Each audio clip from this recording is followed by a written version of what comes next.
Jesus chose to make us part of his mission here on earth. Why? Any thoughts? I was hoping something rhetorical, actually, but It's partly rhetorical, but so we technically don't know why, but I like to think he wants us to be participants, not just spectators. So that way we have a part in this greater thing we're all working towards. He could have just made copies of himself and sent them all out of the world so he could be everyone to just translocate. But in a sense, he kind of did make copies of himself because, when we take the Eucharist, we become part of the body of Christ. And so in that sense, we are not a literal copy, but we are him in the world. Slide. So, Rosalind, could you read it? Christ is no body but yours, no hands, no feet on earth but yours. Yours the eyes with which he looks, compassion on this world. Yours the feet with which he walks to do good. Yours the hands with which he blesses all the world. Yours the hands, yours the feet. Yours the eyes, you are his body. Christ is no body now but yours. No hands, no feet on earth but yours. Yours the eyes with which he looks, compassion on this world. Christ is no body, you on earth but yours.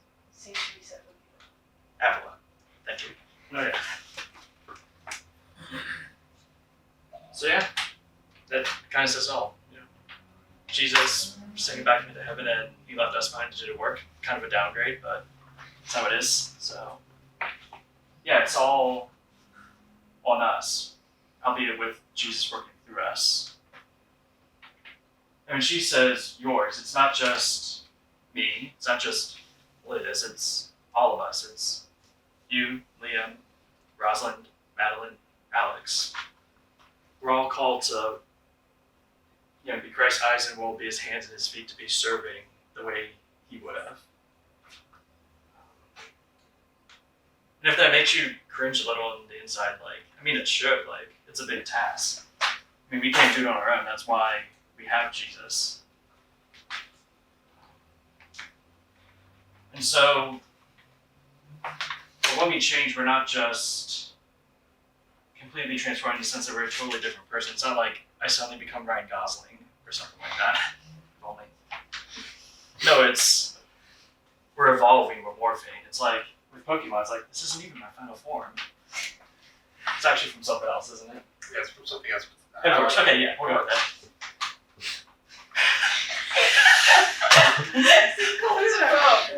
I'm lost. Don't worry about it. It's not part of the fun. The point is, we're made to be more. It's still you, but it's like a changed version of you, a better version of you. What's the next slide? Corinthians. Yeah, I think it's that. So yeah, Andrew of 10 years ago, it's still clearly me, but I'm very different now than I was. And kind of the point I'm getting at is I'm not supposed to be Liz. I'm not supposed to be living out the gospel exactly like Liz. I'm supposed to be living it out as Andrew. So we all have tasks, big and small. It's easy to look at the priests and the deacons and be like, oh, they're doing all the heavy lifting. And they have an important part, but there's all the smaller roles. We need the altar servers, we need the lectors, obviously, we need the musicians, singers, but we also need custodians who clean the building, we need the people who manage the finances. Slide. We do also need you, Ethan. So. Madeline, can you read it, please? 1 Corinthians chapters 12 through 21. For just as the body is one and has many members, and all the members of the body, though many, are one body, so it is with Christ.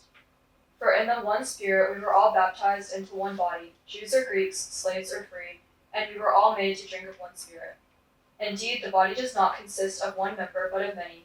If the foot would say, because I am not a hand, I do not belong to the body, that would not make it any less a part of the body. And if the ear would say, because I am not an eye, I do not belong to the body, that would not make it any less a part of the body. If the whole body were an eye, where would the hearing be? If the whole body were hearing, where would the sense of smell be? But as it is, God arranged the members in the body, each one of them, as he chose. If all were a single member, where would the body be? As it is, there are many members, yet one body. The eye cannot say to the hand, I have no need of you, nor again the head to the feet, I have no need of you. Thank you. So yeah, what's your takeaway from this? Different part make up society, but mostly Christians. Yeah, I guess. Everybody's different, but everybody's equally important. Yeah, so it goes back to, it's like, don't be spending your time saying, oh, why I'm a foot, but I want to be an eye. Why can't I be an eye or be the head or whatever? It's like, we all have our unique role.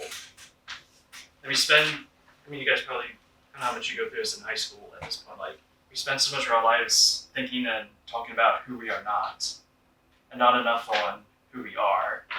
And like, that was me as pretty much middle school up until like mid-college. I was like, I'm not cool, I'm not popular, I'm not smart enough, all that stuff. And we all know who Matthew Kelly is at this point. Okay, so you do at least. So, I pretty much reference him in like every one of my talks at this point, but did you ever read a book and it hit you at like the exact right time in your life? No? Okay, one day. I'll tell you what I don't do. I don't read books. Broke my heart, Russ. I really don't. I'm no I tired. work in a library, so I'm feeling the broken heart. Point being, Matthew Kelly, Perfectly Yourself, one of the best books I've ever read, and that really was part of the turning point because he focuses on kind of like what I was saying earlier. It's like you're not this other person, you are you, but there's also like an ideal version of you. Kind of going back to Alex's house analogy, like there's all a blueprint for a house, and it can be like the cheap knockoff version, or it can end up being like the really awesome, amazing version. We should be working towards the best version of ourselves. And that, well, how does this apply to Jesus and the church then? Like, we all have those like multiple conversion moments, kind of, or many conversion moments in our life. And one of the big ones for me was a couple of years ago when it just clicked, like how incredible Jesus is, like just the absolute. Have you ever met that friend? You're just like, wow, you're such an amazing person. Like, I want to be like you. Like, I unironically had that about Jesus. Just like you are like, everything about you is perfect. Like, how can I be more like you? And in a sense, in this one case, we actually do kind of get to do that because, again, when we become part of the church, we become more like Christ and we emulate Him in the world and in our lives. So, examples of people, slide. So, just going to go through some of the saints and other people because they all have unique stories. So, St. Longinus Centurion, Roman soldier, he's the one that pierced Jesus' side with the lance, and that led to his conversion moment, by tradition, at least. Next. St. Augustine the Hippo. Augustine, whichever. So, he pretty much spent all of his early life living it up, like partying, drinking, had a kid out of marriage with his woman.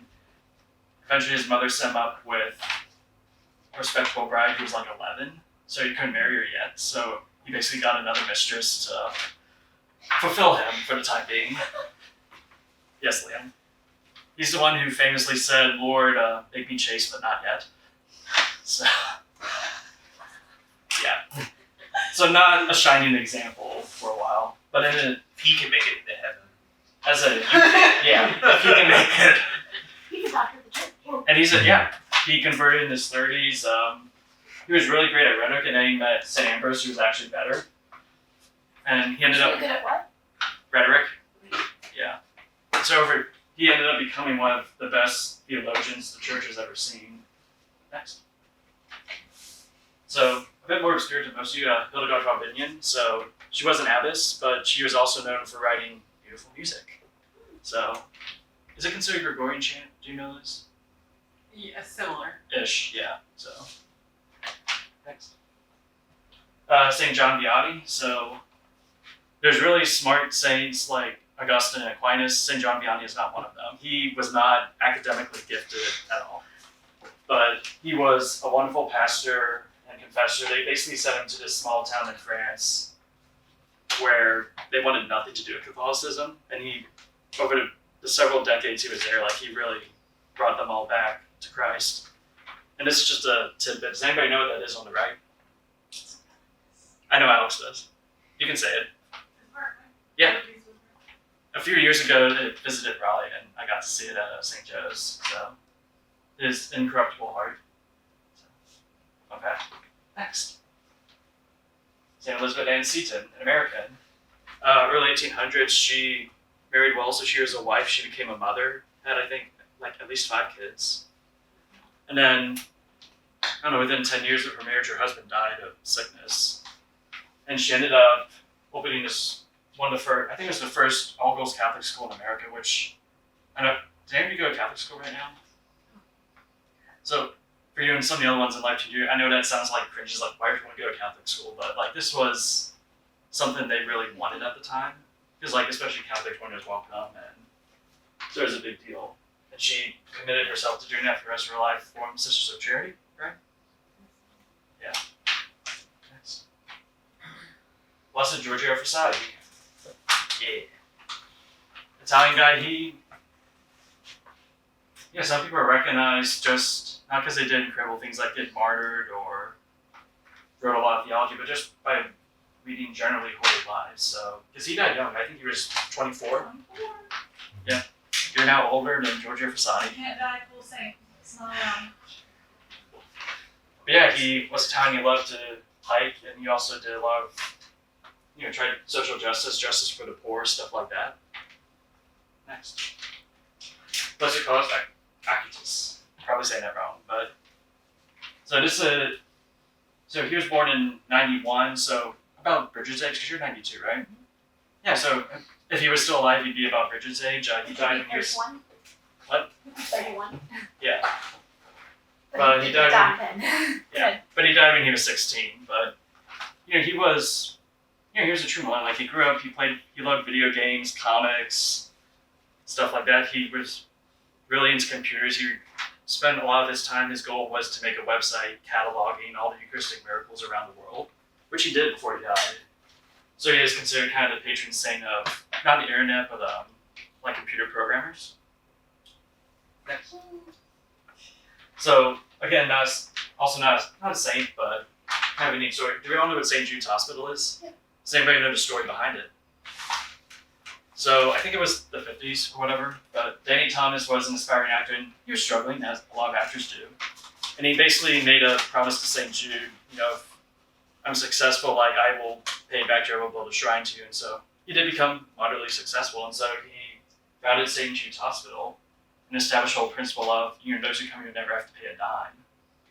And so that was the way he gave back. And lastly, also not a saint, but Father Stuart Long. Has anybody seen Father Stu? My mom did a play. Yeah. Crying. Yes. Incredible man. He was a boxer for a while, had the mouth of a sailor. So not someone you would expect to be a priest, but I don't know if this is real, but like in the movie, the one guy says, no one wants to hear a priest who was a gangster. And he's like, well, maybe that's what people need. And it's true, because, he converted to Catholicism, became a priest, and like he was able to reach a lot of people just because he had that more real, personal style. He didn't look down on people. Now, granted, he was still kind of his gruff self, but he did like reel it back. And it's kind of takeaway, like the gospel, we're still us. Like we still have a lot of the talents and weaknesses we had before, but like to an extent they'll stay with us, but then they're, I guess you could say, strengthened. So I think that's the last one. When did he die? When? Early 2000s? Or what? No. It was the 90s. I don't know. I haven't seen it yet. I'm going to say the 90s. That's what I'm going with, but yeah. Basically, the goal in the life is to have a relationship with Jesus. And if we really commit to that, we want to know like how we can help. So that's my challenge. Is like, just think about what your talents are, like where you're being called to serve. And it can change over time. Like 10 years ago, I would never have led a Bible study in college, and then I did. And I never thought I'd be, doing teamwork, but here I am. And then another 10 or 20 years, I might not be doing this anymore. That happens. Our goals change through life, especially as some of us will become parents. So then your mission's cut out for you.